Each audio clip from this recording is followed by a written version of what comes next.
નમસ્કાર, હું દીક્ષિતા પટેલ નર્મદા સમાચારમાં આપનું સ્વાગત છે। સૌપ્રથમ જોઈશું આજના મુખ્ય નર્મદા સમાચાર।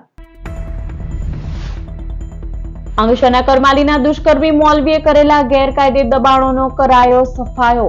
મૌલવીએ સુગંધી યુક્ત પાણી પીવડાવી મહિલા ઉપર ગુજાર્યું હતું દુષ્કર્મ। બ્લેકમેલ કરી ધર્મ પરિવર્તન માટે કરતો હતો મહિલા ઉપર દબાણ।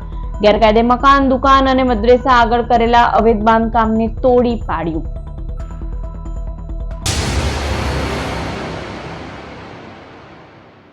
અંગેશ્વરના કરમાલીના દુષ્કર્મી અને ધર્મ પરિવર્તન માટે હિન્દુ મહિલાઓને બ્લેકમેલ કરનાર મૌલવીએ કરેલા ગેરકાયદે દબાણોનો કરાયો સફાયો। અંગેશ્વર તાલુકાના કરમાલી ગામમાં મૌલવી દ્વારા હિન્દુ મહિલા સાથે દુષ્કર્મ આચરવાનો ચકચારી મામલો સામે આવ્યો હતો। આ અંગે પાનોલી પોલીસ મથકે ફરિયાદ નોંધાતા પોલીસે મૌલવી અઝવદ બેતામની ધરપકડ કરી તેની વિરુદ્ધ કાયદેસરની કાર્યવાહી હાથ ધરી હતી।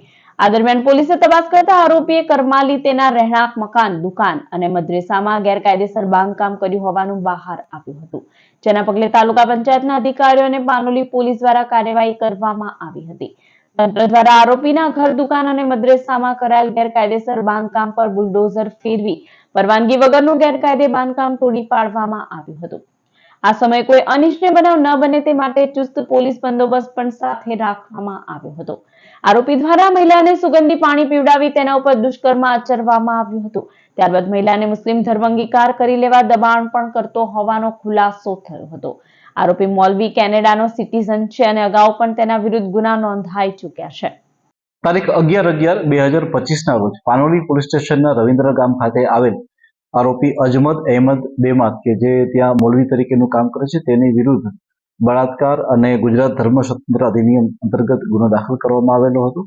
ત્યારબાદ આ ગુનાની તપાસ આગળ વધારતા આ આરોપી દ્વારા જે જગ્યાએ તેના રહેણાંક મકાન, તેની દુકાનો અને જે જગ્યાએ મદની દારૂદ તરબિયત મદ્રેસા આવેલા છે તેની તપાસ જે છે એ ગ્રામ પંચાયત અને તાલુકાના કક્ષાના અધિકારી દ્વારા કરવામાં આવી અને ત્યારબાદ તેમને જે અંતર્ગત નોટિસ પણ આપવામાં આવી અને ત્યારબાદ આજરોજ તેના તમામ આ વસ્તુઓને જે છે એ જે ગેરકાયદેસર દબાણ હતા એ તમામ ગેરકાયદેસર દબાણોને જે એક્ઝિક્યુટિવ મેજિસ્ટ્રેટની હાજરીમાં જે છે એ તોડી પાડવામાં આવેલા છે। અંગેશ્વર રૂરલ પ્રોહિબિશનના ગુનાના લિસ્ટેડ બુટલેગરની પાસા એક્ટ હેઠળ અટકાયત। અંગેશ્વર રૂરલ પોલીસ સ્ટેશનના પોલીસ ઇન્સ્પેક્ટર એચ.જી. ગોહિલે 6 ગણનાપાત્ર ગુનામાં સંડોવાયેલ આરોપી દશરથ ઉર્ફે દશુ બાલુભાઈ વસાવા સામે પાસા દરખાસ્ત કરી હતી।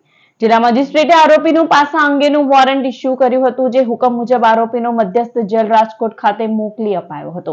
આજરોજ તારીખ 3/12/2025 રોજ Ankleshwar division, Ankleshwar rural police station તથા ભરૂચ પોલીસને ગુજરાત રાજ્યમાં દારૂ અને જુગારની બદીને નાશ કરવા તથા તેને ડામવા માટેની પગલા રૂપે ખૂબ જ અગત્યની સફળતા મળેલ છે।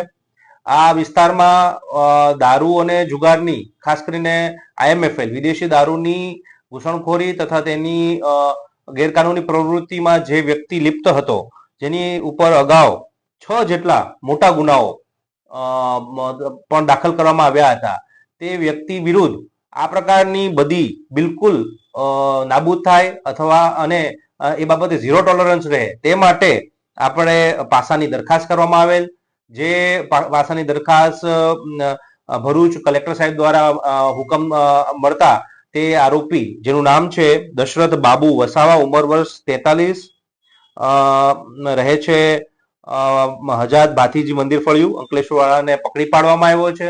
અંકલેશ્વરના આંબોલી ગામે ઇકો કારમાંથી દારૂના કટિંગ વેડાશ પોલીસે ત્રાટકી 4 લાખના જથ્થા સાથે 2 આરોપીઓને ઝડપી લીધા। અંકલેશ્વર એ ડિવિઝન પોલીસે આંબોલી ગામના મેગઝીન વગામાં મરઘા ફાર્મવાળા ખેતરમાં દરોડો પાડ્યો હતો। ઇકો કારમાંથી વિદેશી દારૂનો જથ્થો ઉતારી રહ્યો પોલીસને જોઈ આરોપીઓમાં નાસભાગ મચી હતી। પોલીસે સ્થળ પરથી દારૂ, બિયરની 840 બોટલો, કિંમત ₹4 લાખ, ઇકો કાર સાથે કુલ મળી 6.69 લાખનો મુદ્દામાલ કબજે લીધો હતો। સ્થળ પરથી 2 આરોપીઓ કૈલાશ ઉર્ફે લાલુ જયાભાઈ વસાવા અને યુવરાજ ફતેસિંહ બારૈયાની ધરપકડ કરી હતી, જ્યારે અરવિંદ ઉર્ફે અચિન વસાવા અને સંધ્યા પટેલને વોન્ટેડ જાહેર કર્યા હતા। નબીપુર હાઈવે પરથી 34 લાખના દારૂ ભરેલ ટ્રક સાથે એક આરોપીની ધરપકડ।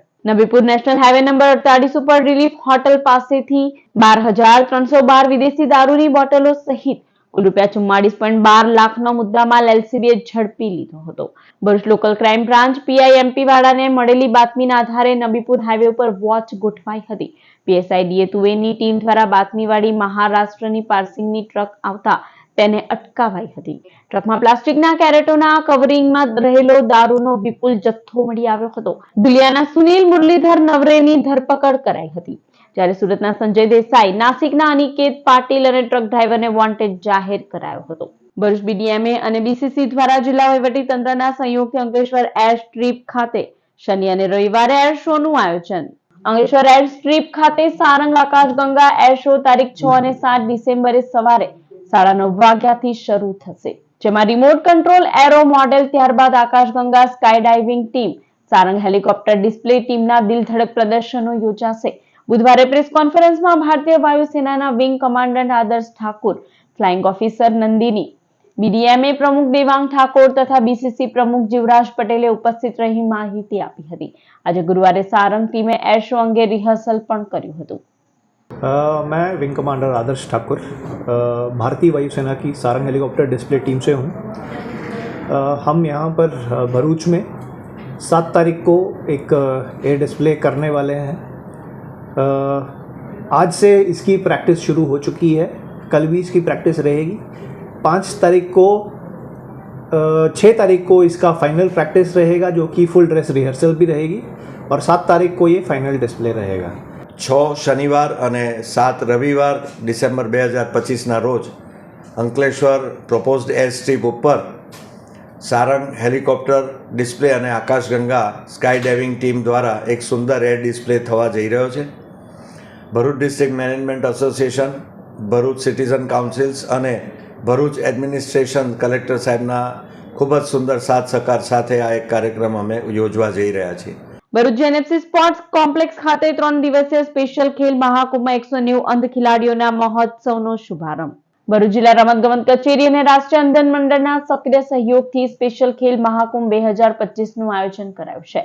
3 દિવસીય વિશિષ્ટ ખેલોત્સવ હેઠળ ભરૂચ અને નર્મદાના અંધ બાળકો અને વ્યક્તિઓ માટે ક્રિકેટ, એથ્લેટિક્સ અને ચેસની રમતો યોજાઈ રહી છે. ક્રિકેટમાં 50, એથ્લેટિક્સમાં 100 ખેલાડીઓ અને ચેસમાં 40 ખેલાડીઓ ભાગ લઈ રહ્યા છે. ઉદ્ઘાટન પ્રસંગે જિલ્લા સ્તરના અધિકારીઓ, સ્પોર્ટ્સ ટ્રેનર્સ, લાભાર્થી ખેલાડીઓ તથા તેમના પરિવારજનો હાજર રહ્યા હતા. મારું નામ વસાવા મિતેશભાઈ ગુલાબસિંહ, ગામ સજણવાવ, તાલુકો નેત્રંગ, જિલ્લો ભરૂચથી હું બિલોંગ કરું છું. આજે ગુજરાત સરકારે દર વર્ષની જેમ સ્પેશિયલ ખેલ મહાકુંભનું આયોજન કરેલું છે, તો આજે ભરૂચ જીએનએફસી ગ્રાઉન્ડ ખાતે ભરૂચ એનએબી દ્વારા ખેલ મહાકુંભમાં ક્રિકેટ ટુર્નામેન્ટનું આયોજન કરવામાં આવેલું છે. તો ક્રિકેટ ટુર્નામેન્ટમાં કુલ 4 ટીમોએ ભાગ લીધેલો છે. જે ટીમ જીતશે તે રાજ્ય કક્ષાએ રમવા જશે. બ્લાઇન્ડ ક્રિકેટમાં 3 કેટેગરીમાં ખેલાડીઓને વહેંચણી કરવામાં આવે છે. જે B1 કેટેગરીના ખેલાડી હોય છે તેને જરાક પણ વિઝન હોતું નથી, એકદમ ટોટલી બ્લાઇન્ડ હોય છે. અને જે B2 ખેલાડી હોય તેને 3 મીટર જેટલું વિઝન હોય છે, અને જે B3 ખેલાડી હોય છે તેને 6 મીટર જેટલું વિઝન હોય છે. તો આ બ્લાઇન્ડ ક્રિકેટ જે છે તે નોર્મલ ક્રિકેટ કરતાં ઘણો તફાવત જોવા મળે છે. જેમાં આપણે નોર્મલ ક્રિકેટમાં જોઈએ તો યોર્કર બોલ જેવો, બાઉન્સર બોલ જેવો હોતો નથી, પણ બ્લાઇન્ડ ક્રિકેટમાં આપણે મતલબમાં છરાવાળો બોલ હોય છે, જેમાંથી બોલનો અવાજ આવે છે. તે એકદમ જે બ્લાઇન્ડ વ્યક્તિ હોય, એકદમ ટોટલી બ્લાઇન્ડ, 100% બ્લાઇન્ડ હોય, તેના અવાજથી તે રમી શકે છે. હું સુમૈયા પટેલ, રાષ્ટ્રીય અંધજન મંડળ ભરૂચ નર્મદા જિલ્લા શાખામાંથી વાત કરી રહી છું. આજે 4 ડિસેમ્બરના રોજ જેએનએફસી ગ્રાઉન્ડ ખાતે સ્પેશિયલ ખેલ મહાકુંભનું આયોજન કરવામાં આવેલ છે, જેમાં ભરૂચ જિલ્લાના અંધ વ્યક્તિઓ આજે ક્રિકેટ રમવાના છે, જેમાં 40 ખેલાડીઓએ ભાગ લીધેલ છે, જેમાં 4 ટીમ રાખવામાં આવેલ છે. અને આવતીકાલ એટલે કે તારીખ 5 ડિસેમ્બરના રોજ ભરૂચ જિલ્લાના વ્યક્તિઓ એથ્લેટિક રમવાના છે, જેમાં 100 જેટલા અંધ વ્યક્તિઓએ ભાગ લીધેલ છે. અને તારીખ 6 ડિસેમ્બરના રોજ ચેસ રમવાના છે, જેમાં ભરૂચ જિલ્લાના 40 વ્યક્તિઓએ ચેસમાં ભાગ લીધેલ છે. અંકલેશ્વરની સંસ્કારદીપ વિદ્યાલયમાં બાળકોની બોલવા અને સાંભળવાની શક્તિની તપાસણી કરાઈ. સંસ્કારદીપ ટ્રસ્ટ આયોજિત શ્રીમતી પીડી શ્રોફ સંસ્કારદીપ વિદ્યાલયમાં બાળકોની બોલવા સાંભળવાની ક્ષમતા પરીક્ષણ શિબિર યોજાઈ. Speech therapist doctor Devangi Patel દ્વારા વિદ્યાર્થીઓને બોલવા અને સાંભળવાની ક્ષમતાની ચકાસણી પ્રજ્ઞા કાઉન્સિલ સેન્ટર ખાતે કરાઈ હતી, જેથી કરી બાળકોને આગળ અભ્યાસ અને જીવનમાં મુશ્કેલીઓ ન પડે. હું દેવાંગી પટેલ, સ્પીચ થેરાપિસ્ટ અને ઓડિયોલોજિસ્ટ છું. છેલ્લા 12 વર્ષથી વધારેની પ્રેક્ટિસ છે મારી, અને સંસ્કારદીપ સ્કૂલે મને આજે અંકલેશ્વર સ્પેશિયલી ફ્રી સ્પીચ અને ઓડિયોના બાળકો માટેના કેમ્પ માટે બોલાવ્યું છે, જેનાથી બાળકોના પેરેન્ટ્સને જાગૃતિ મળે કે કેટલી જાતની બોલવાની સાંભળવાની તકલીફ હોય જેના કારણે બાળકો ભણવામાં કે આગળના જીવનમાં તકલીફ ફેસ કરે. તો વહેલી તકે જ્યારે આપણે ચેકઅપ કરીને ડિટેક્ટ કરી લઈએ તો એની થેરપી સ્ટાર્ટ કરવાથી ફ્યુચર બાળકોનું કેટલું સારું થાય છે. તો આઈ એમ વેરી ગ્લેડ કે સંસ્કારદીપે આયોજન કર્યું છે. ભરૂચના ત્રાલસા સ્થિત અસ્મિતા વિકાસ કેન્દ્ર ખાતે વિશ્વ દિવ્યાંગ દિનની ઉજવણી. ત્રાલસા અસ્મિતા વિકાસ કેન્દ્ર ખાતે વિશ્વ દિવ્યાંગ દિન નિમિત્તે ચિત્ર સ્પર્ધાનું આયોજન થયું. કુલ 78 મનોદિવ્યાંગ બાળકોએ ઉત્સાહપૂર્વક ભાગ લીધો. કાર્યક્રમમાં સંસ્થાના સ્થાપક પ્રવીણ પટેલ, DLFAના મહેજબીન બેન તથા ડોક્ટર વંદનભાઈ, ડોક્ટર વિશ્વાબેન હાજર રહ્યા હતા. ત્રણેય ગ્રુપમાં પ્રથમ 3 નંબર પસંદ કરી તેઓને પુરસ્કાર આપી પ્રોત્સાહિત કરાયા. NDPC દ્વારા બાળકો માટે પપેટ શો સહિતના વિશિષ્ટ કાર્યક્રમો યોજવામાં આવ્યા હતા.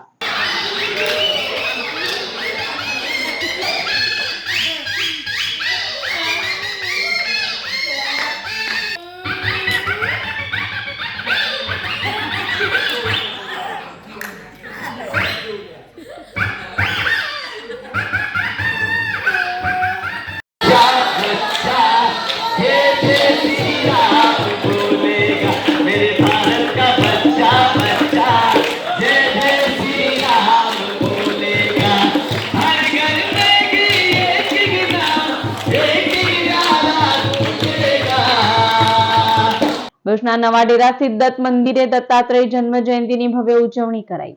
નવડેરા શ્રી દત્ત મંદિર ખાતે શ્રી દત્ત ભગવાન જન્મોત્સવ ધામધૂમથી ઉજવાયો હતો. સંગીતમય પાદુકા પૂજન પણ રાખવામાં આવ્યું હતું. ફૂલોના ભવ્ય શણગાર સાથે પ્રભુને ચોકલેટના સજાવાયેલા હિંડોળામાં ઝુલાવવામાં આવ્યા હતા. દત્ત જન્મોત્સવ નિમિત્તે પાદુકા પૂજન, મહાઆરતી અને પ્રસાદી સહિતના કાર્યક્રમોનો મોટી સંખ્યામાં ભક્તોએ લાભો લીધો હતો.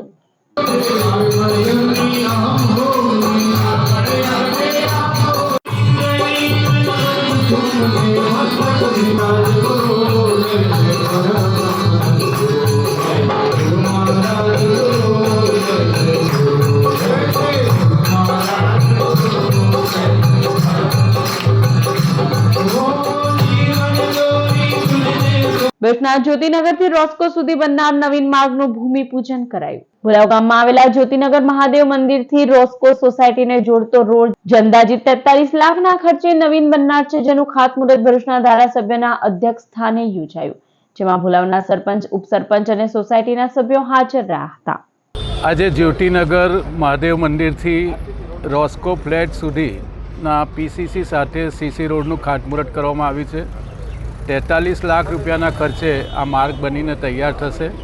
આવતીકાલથી જ આ કામનો પ્રારંભ થશે. જંબુસર પોલીસ મથકના હેડ કોન્સ્ટેબલ ₹75,000ની લાંચ લેતા ઝડપાયો. ભરૂચના જંબુસર પોલીસ મથકનો હેડ કોન્સ્ટેબલ 7,500ની લાંચ લેતા ઝડપાઈ જતા ખળભળાટ મચી જવા પામ્યો છે. આ અંગે મળતી વિગતો અનુસાર અરજદાર વિરુદ્ધ થયેલા અરજી બાબતે હેરાન ન કરવા હેડ કોન્સ્ટેબલ નારણ વસાવાએ લાંચની માંગણી કરી હતી. અરજદાર લાંચની રકમ આપવા માંગતો ન હોય તેણે લાંચ રૂશ્વત વિરોધી શાખાનો સંપર્ક કર્યો હતો, જેના આધારે વડોદરા SBએ ટ્રેપ ગોઠવી હતી. SBની ટ્રેપમાં હેડ કોન્સ્ટેબલ નારણ વસાવા લાંચ લેતા રંગે હાથે ઝડપાઈ ગયો હતો. LCB હેડ કોન્સ્ટેબલની ધરપકડ કરી તેની વિરુદ્ધ કાયદેસરની કાર્યવાહી હાથ ધરી છે. જોડા JIDC નજીક ટ્રક અને કાર વચ્ચે અકસ્માત બાદ ટ્રક ચાલક કૂદી પડતા મોત. CCTV ફૂટેજ સામે આવ્યા. ઝઘડા JIDC તરફ જતા માર્ગ ઉપર વહેલી સવારે અકસ્માત સર્જાયો હતો. અકસ્માતમાં લોખંડના બેરિકેડ ભરીને જતી ટ્રક સાથે સામેથી આવતી કાર ધડાકાભેર ભટકાઈ હતી. આ અકસ્માતમાં કાર ચાલકને ગંભીર ઈજા પહોંચતા તેને તાત્કાલિક સારવાર અર્થે નજીકની હોસ્પિટલે ખસેડાયો હતો. આ તરફ અકસ્માત બાદ ટ્રક ચાલકે કાબુ ગુમાવતા ટ્રક પલટી ગઈ હતી. જોકે ટ્રક ચાલક નાળામાં કૂદી જતા ગંભીર ઈજાના પગલે તેનું કરુણ મોત નીપજ્યું હતું. આ અકસ્માતના CCTV ફૂટેજ પણ બહાર આવ્યા છે, ત્યારે પોલીસે CCTV ફૂટેજના આધારે વધુ તપાસ હાથ ધરી છે. જોગડા JIDCમાં NCTLની લાઇનમાંથી પ્રદૂષિત પાણી વહ્યા બાદ ફીણ નજરે પડ્યું. જોગડા JIDCમાં પ્રદૂષિત પાણીના વહન માટે નાખવામાં આવેલી NCTL કંપનીની લાઇનમાં અચાનક લીકેજ જોવા મળ્યું હોવાનું સામે આવ્યું હતું. લાઇનના વાલ્વમાંથી રાસાયણિક યુક્ત પ્રદૂષિત પાણી બહાર વહેતા સાથે જ સફેદ ફીણ જોવા મળતા સ્થાનિકોમાં ચિંતા ફેલાઈ હતી. તાત્કાલિક વાલ્વને ફિટ કરી લીકેજ ઉપર નિયંત્રણ મેળવવા સમારકામ શરૂ કરવામાં આવ્યું છે. પ્રાથમિક તપાસ મુજબ લાઇન ઉપર વધેલા દબાણના કારણે વાલ્વ ઢીલો પડતા લીકેજ થયું હોવાનું માનવામાં આવે છે. જોકે પ્રદૂષિત પાણી સાથે ફીણ નજરે પડતા પર્યાવરણને નુકસાનની શક્યતા વ્યક્ત કરવામાં આવી હતી. ધી રુદ્રપુરી ગ્રુપ કોઓપરેટિવ મલ્ટીપર્પઝના સભાસદોની ચલથાણ શુગરે શેરડી કટિંગ અટકાવતા આત્મહત્યાની ખેડૂતોએ ચીમકી આપી. The Rudrapuri group cooperative multipurpose society લિમિટેડના સભાસદો દર વર્ષે મંડળીના મારફતે નિયમ અનુસાર ચલથાણ શુગર ફેક્ટરીમાં વાવેતર નોંધ કરાવે છે. વર્ષ 2024-25નું વાવેતર પણ નોંધાવ્યું હતું. હાલ ચલથાણ શુગર ફેક્ટરી શરૂ થતા કાપણી સિઝન શરૂ થઈ હતી અને અચાનક અન્ય શુગર ફેક્ટરીઓની દખલગીરી થતા the Rudrapuri group cooperative multipurpose society લિમિટેડના સભાસદોની શેરડી કટિંગ અટકાવી દીધી છે, જેના પગલે સભાસદોએ અન્ય કોઈ શુગર ફેક્ટરીમાં વાવેતર નોંધાવેલ નથી, જેથી અન્ય શુગર કાપણી કરશે નહીં, જેના કારણે ચલથાણ શુગર ફેક્ટરીમાં નોંધણી કરેલ સભાસદોની શેરડી કટિંગ કરવામાં આવે તેવી માંગ કરવામાં આવી છે. જો શુગર ફેક્ટરી શેરડી કટિંગ નહીં કરે તો ખેડૂતોએ આત્મહત્યા કરવાની ચીમકી ઉચ્ચારી હતી. ચેરમેન રાજુ વસાવાએ અન્ય શુગર ફેક્ટરીના ઇશારે આ કાપણી અટકાવી મજૂરોને હટાવી દીધા હોવાના આક્ષેપ કર્યા હતા. જો ચાલુ કરવામાં નહીં આવે તાત્કાલિક ધોરણે બધી શુગરોનું બંધ થઈ જવું જોઈએ. બીજી બધી શુગરનું પણ અમે આંદોલન કરીને કટિંગ બંધ કરાવીશું અને તાત્કાલિક ધોરણે ચલથાણ શુગરના કાપણી માટે શેરડીની કાપણી માટે મજૂરોની ટુકડીઓ અહીંયા મોકલી આપો અને તાત્કાલિક અમારું કામ ચાલુ થઈ જવું જોઈએ. અમારો ઇલાકો છે આયરો. અમે કોઈ અહીં રાખી નથી ગયો અહીં ગાડી કે ભાઈ બીજી શુગરને આપીએ અમે એમ. અમારો મન ફાવે તો અમારો માલ આપીએ છીએ એમ બીજું. અને પાણી બંધનો કાર્ડ આવી ગયેલો છે ને 1-1.5 મહિનાની શેરડી સુકાતી છે, એની જવાબદારી કોણ લે? એક શુગર બંધ થઈ જવું જોઈએ અહીં ગાડી. પણ દારી ખેડાવવાની ચાલુ જોઈએ, પનવાઈઓની ચાલવી જોઈએ ને વટાળિયાઓની ચાલવી જોઈએ એમ. સરકારશ્રીને મારે એ જ કહેવાનું છે કે તમે સરકારશ્રીની યોજનાઓ ખેડૂતોના હિતમાં એટલી બધી કાઢીને મોટા મોટા મેળાવડાઓને બધી યોજનાઓ કાઢો છો, તો આ જાણી જોઈને બીજા લોકો આમાં બધું કટિંગ બંધ કરાવીને આ યોજનાઓ જે ઘડી રહ્યા છે કાવતરું, એ બધું બંધ થવું જોઈએ અને ખેડૂતોના હિતમાં ખેડૂતોને લાભ થાય એ માટે તમારે તાત્કાલિક ધોરણે કાપણી ચાલુ થવી જોઈએ. નહીં તો અમે કાયદેસર બંધારણના સંવિધાનમાં હક અને અધિકારો માટે અમે કોર્ટ કચેરી અને આવેદનપત્ર આપીને અમે આંદોલન કરીશું. શેરડીનું કટિંગ પણ આ વર્ષે જ્યારે ચાલુ થયું છે ત્યારે આ શુગર કોઈને કોઈ શુગર ફેક્ટરીના દાબ દબાણથી એકાએક ખેડૂતોને પૂછ્યા વગર ટુકડીઓ ઉઠાવી લેવામાં આવી.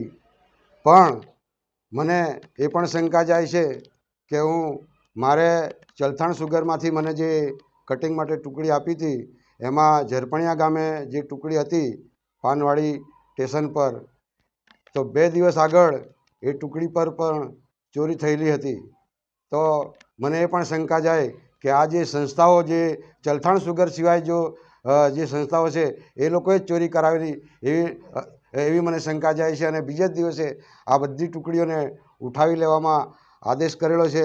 એટલે મેં જે અમારી શેરડી ચલથાણ શુગરમાં જાય તો એ ચેરમેનશ્રીને પણ મારે એમ કહેવું છે કે તમને આદેશ કોણે કર્યો છે આ ટુકડી ઉઠાડવાની, અને જો ટુકડી ઉઠાડવાનો આદેશ કર્યો હોય તો એ લોકોને મારે એમ કહેવું છે કે ભાઈ અમે આ મંડળી મારફતે કાયદેસર શેરડીનું વાવેતર 2 વર્ષથી કરતા આવેલા છે અને શુગરમાં નોંધી અને એનું રેગ્યુલર કટિંગ કરવામાં આવે છે. ગયા વર્ષે પણ અમે 12,000થી ઉપર શેરડીનું કટિંગ ચલથાણ શુગરમાં મોકલેલું છે અને આજે પણ એનાથી વધારે કટિંગ થવા જઈ રહેલું છે. ત્યારે મારા નજીકમાં જ અમારી જ એક જીવાદોરી સમાન વટારિયા શુગર છે, એમાં પણ બધા કોલુંદરો જ ભરાયેલા છે એવું મને લાગી રહ્યું છે. પાલેશ પોલીસે ક્રિકેટ મેચ ઉપર સટ્ટો રમતા એક ઇસમની કરી ધરપકડ, 1 વોન્ટેડ. પાલેશ પોલીસ ઇન્સ્પેક્ટર એ ચૌધરીને બાતમી મળી હતી કે નવીનગરી ખાતે રહેતા આરીફ પટેલ પંચવટી હોટલના ગ્રાઉન્ડમાં દુબઈ ખાતે રમાઈ રહેલ ડેઝર્ટ વાઇપર્સ તથા દુબઈ કેપિટલ્સની વચ્ચેની ક્રિકેટ મેચ ઉપર મોબાઈલ ફોન દ્વારા સટ્ટા બેટિંગ રમાડે છે. દરોડા પાડતા આરીફ પટેલને ઝડપી લેવાયો હતો. સ્થળ પરથી ₹21,450 નો મુદ્દામાલ કબજે કરાયો હતો, જ્યારે શહેદાઝ પટેલને વોન્ટેડ જાહેર કરાયો હતો. સમાચાર પૂર્ણ કરતા પહેલા એક નજર મુખ્ય સમાચાર પર. અંકલેશ્વરના કરમાલીના દુષ્કર્મી મોલવીએ કરેલા ગેરકાયદે દબાણોનો કરાયો સફાયો. મોલવી સુગંધી યુક્ત પાણી પીવડાવી મહિલા ઉપર ગુજાર્યું હતું દુષ્કર્મ. બ્લેકમેલ કરી ધર્મ પરિવર્તન માટે કરતો હતો મહિલા ઉપર દબાણ. ગેરકાયદે મકાન, દુકાન અને મદ્રેસા આગળ કરેલા અવૈધ બાંધકામને તોડી પાડ્યું. તો આ હતા અત્યાર સુધીના નર્મદા સમાચાર. વધુ સમાચાર સાથે ફરી મળીશું. નમસ્કાર.